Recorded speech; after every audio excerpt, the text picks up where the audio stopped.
Welcome, everyone, to episode 42 of our podcast. I usually like to start off with some announcements about what's going on, upcoming events and tour dates. I will be in Los Angeles May 25th for my fourth series. It's a brand new topic on soulmates and relationships. I'll be going deep into male and female energy. So this will be an 8-hour event like usual, 10 to 6 p.m. And our LA events always sell out quick. So if you want to make this and make the trip out, please do so. All the information can be found on davidguillaume.com. And I am excited to be in Tel Aviv. June 6th, it's going to be one of our biggest events. We have people flying in from all around the world for this event. And this will be on a Friday from this will be on a Friday from 8 a.m. till about 4 p.m. And we will be diving deep into manifesting miracles. And even if you have taken this seminar before, I can pretty much tell you that every single time I give this topic, it comes out different. It's a different energy. I bring in different content, but it will be around overcoming limited belief systems in order to create miracles in our lives. And as always, I have digital content, not just on Instagram or my podcast, which is free, but I have a course that is outlining the structure of our soul, going in detail and how you can shift to a new destiny of great fulfillment and relationships. And that is called yourinfinitesoul.com. And it is a pay what you feel is right to you model, because I don't want finances to ever be an issue why people can't study this wisdom. I also have a level 2 of Your Infinite Soul, and I have a series called Limitless Abundance, which goes into the secrets of prosperity and wealth creation from a spiritual point of view that I had once given live, and I digitized it for you. So what is the energy of this week? What are we going through and what is available to us?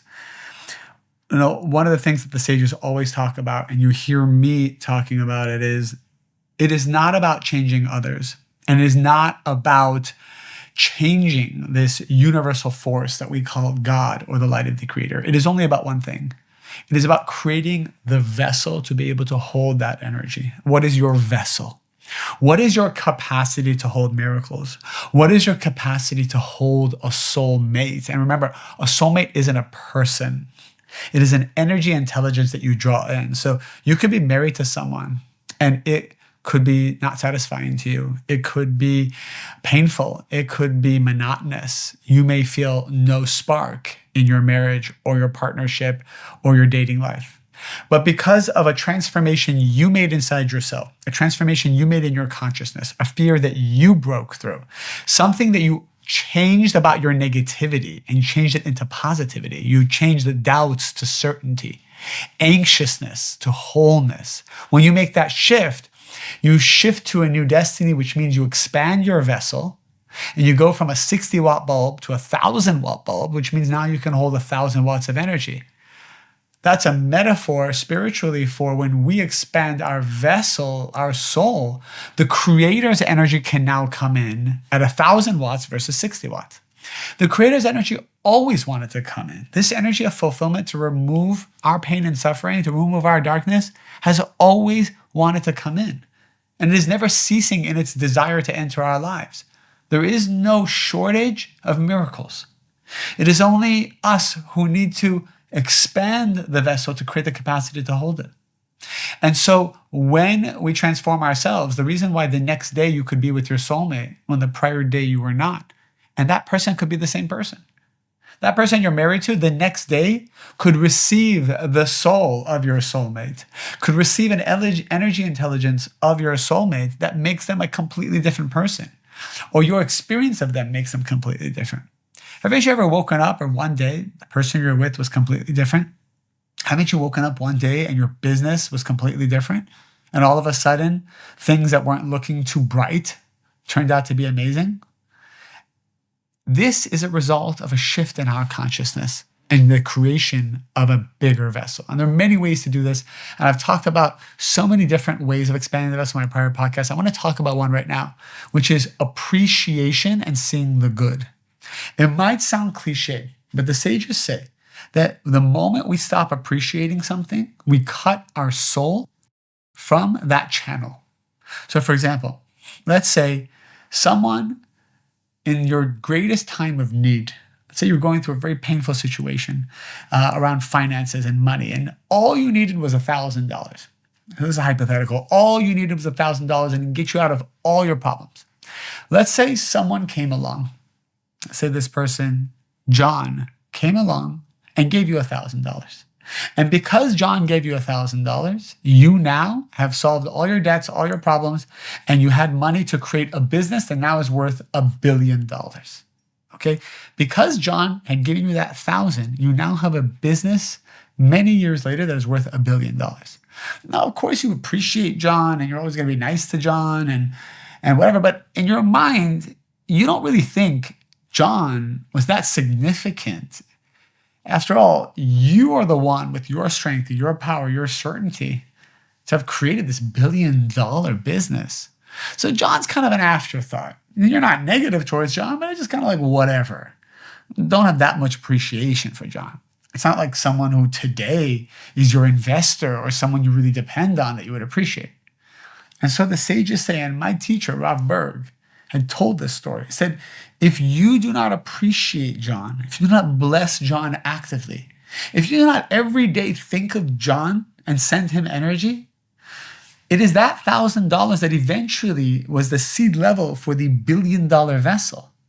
And every day that goes by that we do not bless, think about, and appreciate John, it diminishes the vessel of our business. So all of a sudden you have lawsuits, all of a sudden you have supply chain issues, all of a sudden you have people quitting, it's hard to hire, you're stuck, your revenue's stuck, your profit's going down. Yeah, we say all of a sudden tariffs and all of a sudden global economies are going down.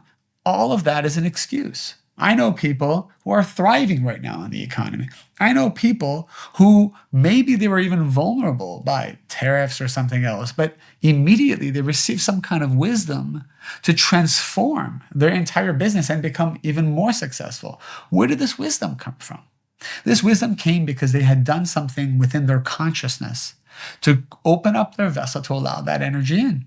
And when that energy came in, the wisdom came in, it showed them how to rise above this thing called tariffs, rise above this thing called the political climate, rise above this thing called global disaster. All of the things that we see on the outside are just mirrors, shadows of what's going on in our consciousness. And the greatest consciousness you can have is appreciation and seeing the good. So it is important that we actually make a list and go back in time. Who are the people who did you a favor? Who are the people who helped you early on? Who are the people that represented the seed level of your success? Think about those early employees. I think even to myself, in our company at Mary Ruth Organics, we've been in business for about 12 years now. And we had employees in the very beginning who really helped us grow, who aren't with us anymore today for whatever reason. Am I thinking about them? Am I sending them energy and blessing them because they were part of the seed level of everything we have today? I would need to. We all need to. We need to go back in time and think about the people, even if it was a compliment they gave or something supportive they did for one moment, which gave us the confidence later on in life to have certainty, even if it was a coach or a school teacher that you had, and they gave us something, they gave us strength or belief in ourselves. The more we appreciate them, the more we open and expand that channel of energy, because it was that one compliment that created this huge success you have today.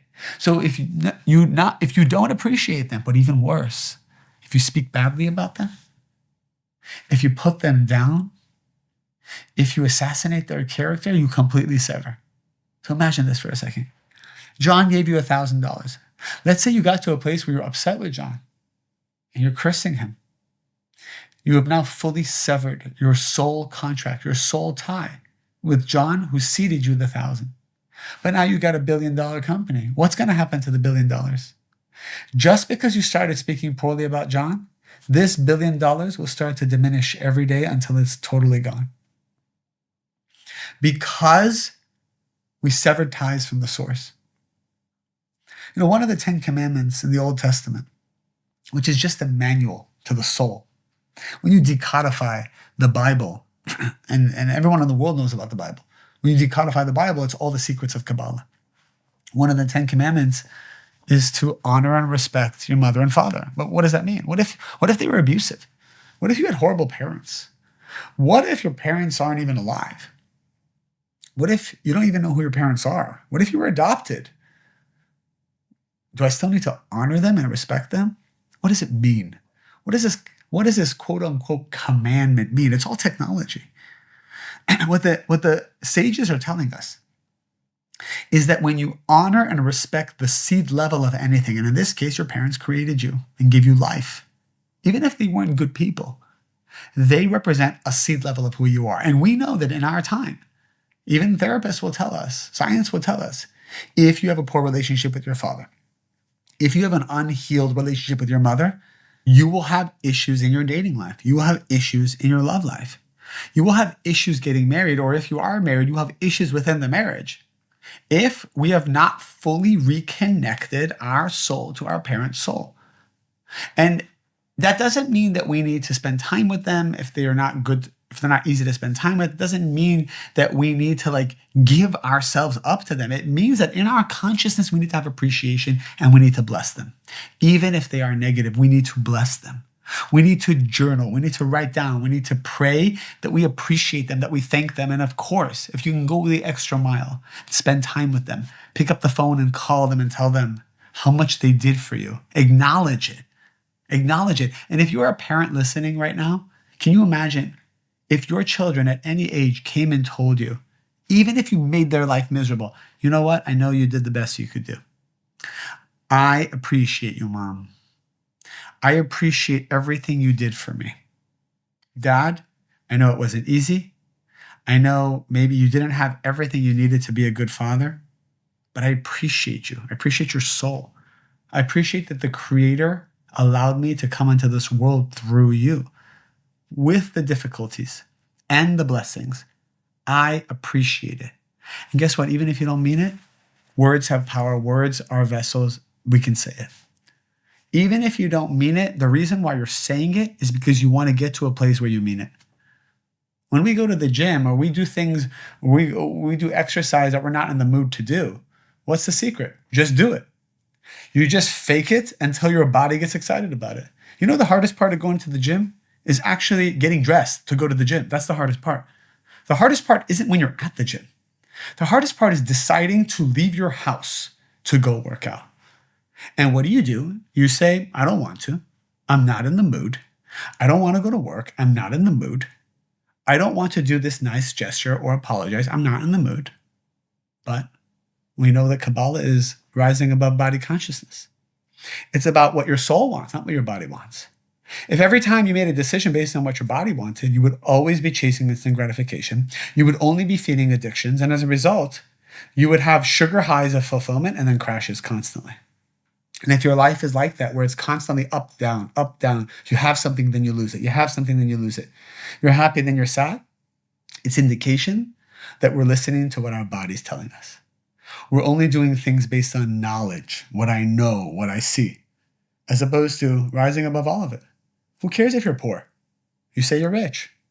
Who cares if you think you're ugly, or you don't like your nose, or you don't like the way your body looks, you don't like the way your skin looks, you don't like the way their voice sounds, you don't like the way your hair is. Who cares? You walk out of this room, you walk into the world, and you know you're beautiful. End of story.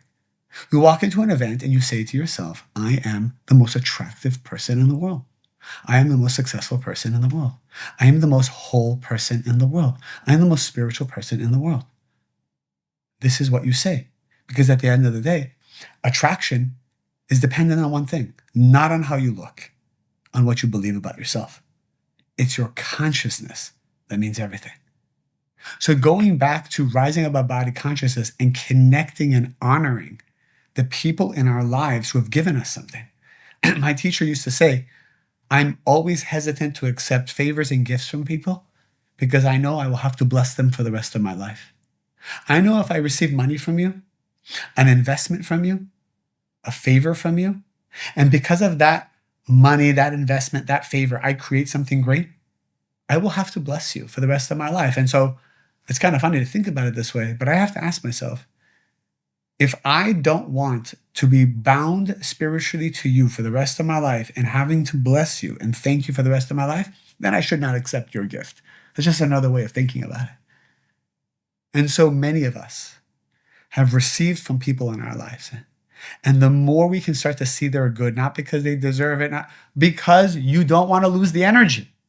You don't want to lose the energy. Imagine you had an investor in your company that helped you take your company off the ground, but you guys fought, you guys sued each other, you had a horrible time together, and now you hate this guy or this woman or this fund, and you got a way to get them, you bought them out of the company, now you're done with them. But the truth is, if it wasn't for their money in the very beginning, would you really be where you are? So what if later on the relationship fell apart? So what if you had negative experiences? And I'm not saying you need to call them up and talk to them and say you love them.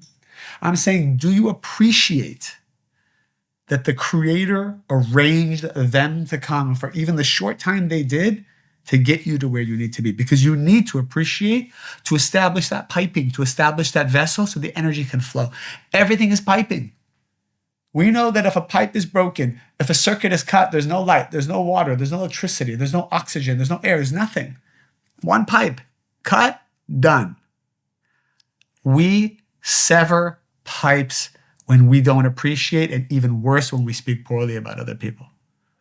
Be careful about speaking poorly about other people. It just slips out. Negative speech just falls out of our mouth without us realizing. And when we speak negatively about somebody, should they have anything to do with our success, money is leaving our account. It's our relationships that are falling apart.